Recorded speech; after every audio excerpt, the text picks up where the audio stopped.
please remember to leave a like, a comment, share the video about, and if you haven't already, subscribe. Thank you.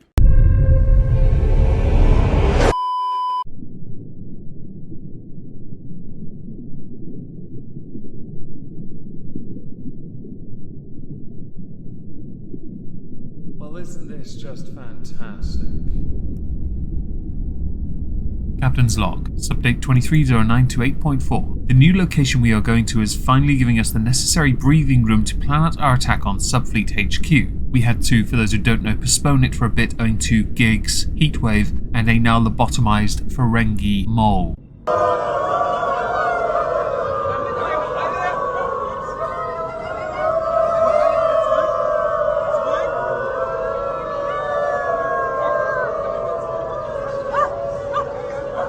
Welcome everyone to the exhibition of stupid people. That was a protest. Hundreds of humans who identify as dogs gathering at a Berlin train station. Why? Because they had something super serial and important to protest. They were there to advocate for the rights of people who identify as dogs. The event itself was organised by a group called Canine Beings. I have a number of queries and these are important. Firstly, dogs are subservient to man. Therefore, you do not have human rights if you want canine rights. Yes, because you identify as a dog, your rights are not on par with that of humanity, which is the dominant species on this planet. Second, just because you identify as a dog does not mean you're allowed to take a dump in the middle of the path. Since you identify as a dog, you are still human, which means you will have to pick it up with a doggy bag, and you can wipe your own backside as well afterwards. No, you are not allowed to in public lick your own balls,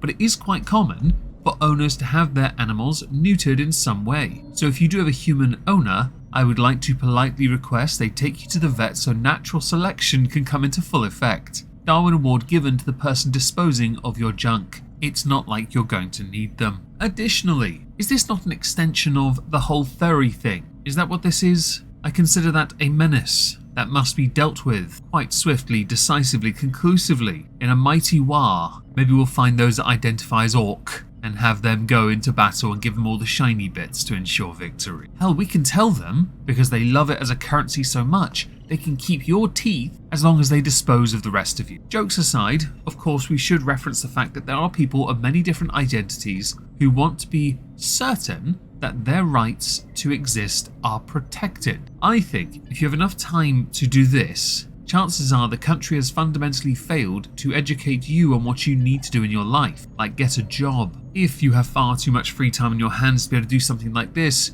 you've chosen a really crap hobby. If you have enough free time on your hands that you're willing to do this in your free time, to fight for rights that could never exist in the first place, under the guise of progressivism, yes? Chances are you really need a cuddle from one of your parents or a wooden spoon across your backside. Now it should be added for context's sake. This particular gathering happened during Folsom, Europe, which is a gathering of gay men who are into various fetishes. This particular fetish is called pup play, and these individuals, mostly young, are cosplaying. Most do not believe they are dogs but are wearing a fetish costume, because that changes everything, doesn't it now? So before we get into the actual stories, I know we're goofing off a little bit here folks, get used to it. An honourable mention goes to Mark Staples, a self-employed builder who'd almost died while putting up fencing after he was unfortunate enough to hit an underground power mains. He almost died a second time when he received a £24,000 bill for it. What had happened was, he dug past a post hole just below a foot on the boundary when old garden wall existed. He used a breaker to go through some footings to make it a little deeper for the concrete fence posts. There was no warning anywhere of this power line existing on his sister's property, which there should have been, by the way. He struck it, yes, bang, flame, smoke, electricity buzzing. Properties in this particular region are actually powered by overhead cables, so there is no reason to believe there would be any mains buried in the earth. Additionally, when he dug into the ground, there were no hazard tapes around the cables, so there was no knowledge anywhere of what these could have been. Most cables, underground ones anyway, are laid in trenches between 450mm and 1 meter deep, essentially 45 centimeters and a meter. In its guidance, cables may have a layer of tile, slab or coloured plastic marking tape above them but this protection can be disturbed and moved, so it should not be relied upon solely to give an accurate indication of a power cable's position.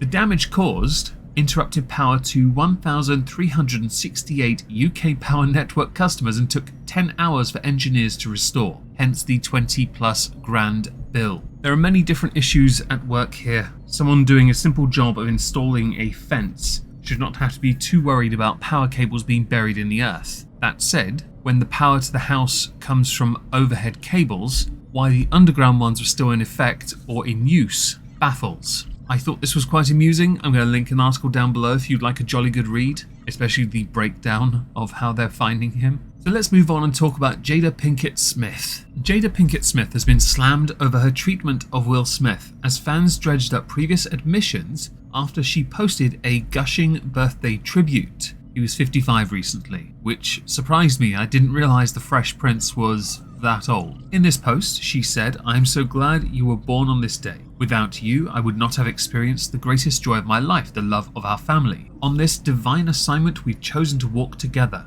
I am grateful for the wells of laughter along the trail of tears we've shared. Blah, blah, blah, blah. Here's to 100 more birthdays full of growth, acceptance and joy." Now, that is on the face of it a very lovely thing to say to your husband, of course it is. However, over the years, one's actions in how they openly profess their love for their husband, well, they've been questioned a fair bit. Not least when you admitted to having a years-long affair with August Alsina and referred to it later as an entanglement. Your husband looked like a cuck with that one, especially when you said it in front of him. In the past, you also revealed how you cried all the way down the aisle on your wedding day because you didn't want to marry him. So understandably, many people criticised Jada Pinkett Smith, but at this point, I don't think she could post anything and get much in the way of support for it. Replies: "Aren't you glad you married him even when you were crying and didn't want to? So cute." And she doesn't even like him. And I hope you all stop humiliating him. And you broke a national treasure. I mean, the slap did no help, and it was all over a crap joke. One must protect wife, even though wife does not need protecting, and certainly wouldn't want it from Will of all people. And didn't you cheat? Get real. And leave that man alone, stop destroying his life and legacy, leave him HBD king. I don't know what HBD is. Credit where it's due, I guess, that you two did actually stick the marriage out, although I will admit, how your marriage goes is quite fascinating. I just find it also doubly extremely intriguing that your main reason for getting married was because you were pregnant. You often find that with a lot of people who act as if they're empowered in some manner, that ultimately because of the societal norm, they desperately don't want to raise their child in what is dubbed a broken home. Yet you find many grow up in broken homes. Now, I know this isn't much of a story to talk about, but it does raise the point that I like to reference on a regular, and Jada Pinkett Smith is a fantastic way of demonstrating it. Some people contradict themselves on a daily basis on social media and are rarely held accountable because of it, or rarely acknowledge they're being held accountable. How about that? That seems more appropriate in the context of Jada Pinkett Smith, which I think we can all agree is a bit of a shame really. A level of humility shown in the public domain as opposed to protecting one's brand at all costs would work wonders for one's public image, wouldn't it?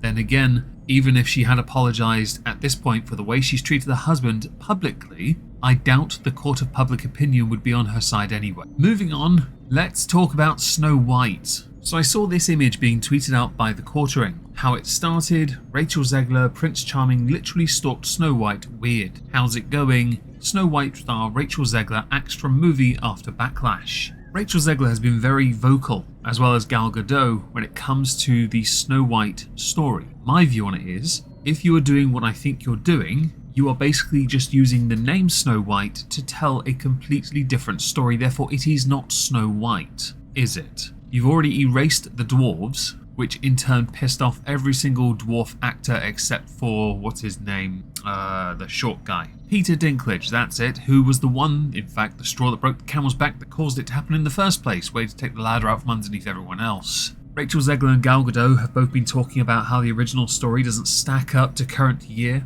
doesn't empower women in the slightest. Therefore, it needed to be erased because how dare they have a story now in current year that's so damn haram. Now, I had thought, with the image that Quartering had tweeted, that perhaps the Snow White movie was the one being referenced. That's not the case. Recent articles that I could find indicated that she was meant to star in Paddington 3, aka Paddington in Peru, but that's not happening now. I did not find any information that would state whether or not she had been axed as Snow White. Now, okay, her comments are contentious, but Disney are renowned for pushing ahead with projects even though they're essentially erasing everything about the originals to make their new interpretations. Yes, many people think that this is her removal from Snow White. I can confirm that is not the case. The titles of every article I have linked down below have things like Snow White star Rachel Zegler axed from movie after backlash. Now I should say, the title is already a mistake. Snow White star. How is she a star of Snow White? The movie isn't even out yet.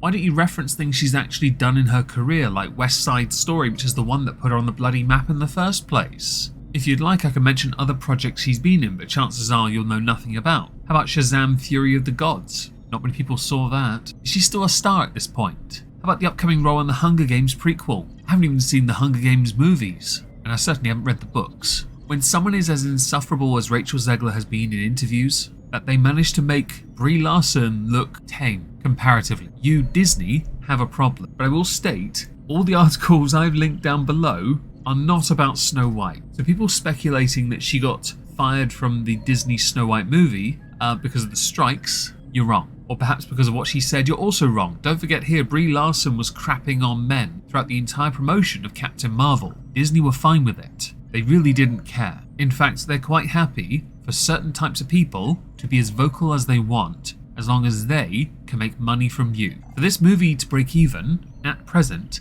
it needs to make $340 million at the box office. It is speculated to break even when it gets to the date itself. It'll be closer to $400 million. Disney have put lots of money into these projects on purpose because they want to move away from the antiquated cartoons in favor of live action, because then they can have more paid actors at their theme parks. They can sell more merch. That's the point of it. It is a machine after all, one where the shareholders are rewarded quite handsomely. So they'll happily promote any message they think is the message of the day, ignoring the fact that this kind of poisoning long term is not good for you. Now, for the sake of clarity here, so we have some transparency in what these films have done. The live action remakes haven't done that well, really. Examples here. You have The Lion King, Beauty and the Beast, Jungle Book, Aladdin, Alice in Wonderland, Maleficent. Is that how you pronounce that? There is a $300 million gap between the first and the sixth. And for the sake of a bit of openness and transparency, actually The Lion King is no longer first. The Mermaid one is, by about 20 million. On a budget of 265 million, not including promotion, it made 569 million. The promotion of that would have been quite high. And the same will apply to things like, well, Snow White, where they're going to have to rely on later streaming numbers for them to do well. I love numbers. It's a fascinating way of seeing how well a movie really does, and this doesn't look that good really, considering the vast amounts of money being pumped into these projects. So let's move on and talk about Meta. Meta has recently announced a new series of chatbots to be used in its messenger service. These chatbots will have personality and specialize in certain subjects like holidays or cooking advice, because AI chatbots have done so well in the past. Have you considered just asking Microsoft if you could borrow the paperclip? Anyone remember that? You might find it's a little less poisonous when you have the choice of that, a ball, a wizard, and other various little NPC characters to interact with. But there's less chance you're going to turn your AI chatbot into a raging Nazi. Although if someone hasn't done it yet to the paperclip, I would be very surprised. The company is calling its main chatbot Meta AI and can be used in messaging. For example, you can ask it questions in chat to settle arguments or ask other questions. This chatbot has not been tested by the likes of the BBC. It is based on Llama 2, which is the large language model that the company released for public commercial use in July. Many celebrities have signed up to lend their personalities, including Snoop Dogg and Kendall Jenner. So you'd assume with Snoop Dogg, it only recommends decent kush. And for Kendall Jenner, I have no idea. I don't think it can have a personality at that point. The idea is to create chatbots that are not just designed to answer questions though, with Zuckerberg confirming this is about entertainment. Okay, well according to Meta, Tom Brady will play an AI character called Brew,